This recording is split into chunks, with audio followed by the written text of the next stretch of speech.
Hey everyone, welcome to Library of Lindsay and my 2024 book awards. Dun, dun, dun, dun. I know we're a little late.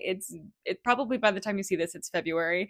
I'm filming this in January, but I wanted to talk about the books that I read in 2024 since I haven't really read much in 2025. I thought it'd be fun to make a book award event and give some of my 5-star reads in 2024 superlatives and talk a little bit about why I loved each of those books and why I think that you should give them a try. So let's get into it. Let's start with the most emotional book of 2024.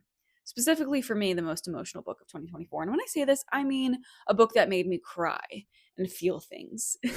A book that made me think about if I want to read a book like that ever again. That superlative goes to The Two of Us by Taylor A. Torres. This book is beautifully written about friendship, about a second chance romance, about secrets, and I highly recommend giving it a shot. I don't see this book talked about very much. One of my friends actually had it in her top 5 reads of 2023. So that's why I decided to give this book a shot, and look at me now highlighting it for all of you for hopefully you give it a shot in 2025 if you're looking for that emotional read. Number 2, most surprising. So this is a book that, or actually it's technically a series that I picked up not thinking anything of it besides, hey, this sounds interesting, let me read it. I haven't heard really many people talk about this book series. I didn't do any research on it before I started reading it. It was one of those, okay, yeah, one of my library holds is available. This book sounds interesting. Let me give it a shot. A Court This Cruel and Lovely by Stasia Stark. So this is actually a book series. It's a romantasy, and I fell in love with this world. I think that, as you can imagine, it's similar to other romantasies out there in the sense that there's like a really cool female main character, really fun male main character that's mysterious and has some really cool friends. There's magic, there's adventure, and I just think that if you're just looking for something that's not ACOTAR or Quicksilver right now, I recommend giving this book and the series a shot. I was really surprised how much I breezed through these books, and this was definitely a 5-star read for me. My most memorable book of 2024 was The 7-Year Slip by Ashley Poston. This book is everywhere. You probably recognize the cover.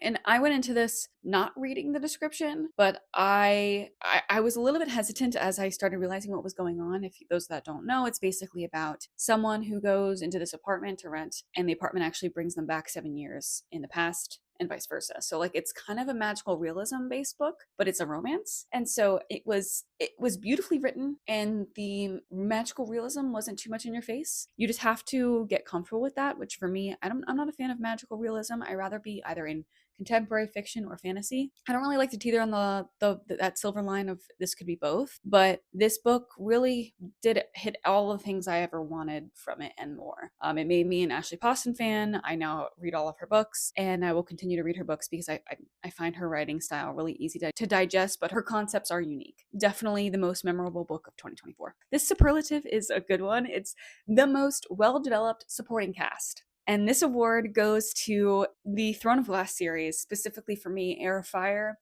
and Kingdom of Ash. Those are my 2 5-star reads from that series. I picked up the series for the second time. I tried to read it back in 2021 and I couldn't get into it. I stopped at Crown of Midnight, and I repicked it up last year, and I'm so happy that I did. Loved the series. It took me forever to get through, but it was beautifully done. The side characters, specifically Lysandra, is my favorite. She's so cool. The best well-developed side characters of the majority of books I've ever read are in this series. If you're looking for a diverse set of characters that's not too difficult to digest, but also really meaningful, and you understand kind of their characteristics and their personalities, and you get to know them as people, highly recommend the Throne of Glass series. My favorites, as I said, were Air of Fire and Kingdom of Ash. I didn't expect to love those side characters and get to know them as well as we did in that series. Most reliable is my next superlative. And this one goes to a book that is from an author that's an auto-buy author for me, meaning I buy every single book that they ever write. And this book is The Rom-Commers by Catherine Center. So Catherine Center is an auto-buy author for me. I literally read everything that she's ever written, except some of her earlier stuff is really focused around pregnancy and children, and I'm not really a fan of that. I love her more new kind of contemporary stuff. She writes contemporary fiction with romance woven in, and The Rom-Commers was no different. Like, I knew going into this book that I was gonna love it. And it was an easy 5-star for me. Love The Rom-Commers. Literally love everything Catherine Center ever writes. So if you're looking for something to read on the beach or something to bring on vacation, I highly recommend this one because it'll get the job done. And then my last superlative is most most page turning, which for me means I literally cannot put this book down.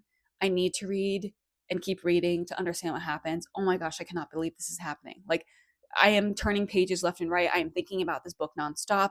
I go home, I'm reading it, I'm brushing my teeth, I'm reading it on my e-reader. That's what that means for me. And so this book was a book that I've heard a lot about on social media, but I didn't really know what it was about. And to be honest, I didn't look into it. I just started reading it because everyone else was reading it. I get influenced like that sometimes. And this book is the Mind F series by Stabby. So Stabby, St. Abby. This series was insane. It's all, if you get the big copy of the book, all of these stories, which I think it's like 5 books, 5 smaller books in the big copy, that's the entire series.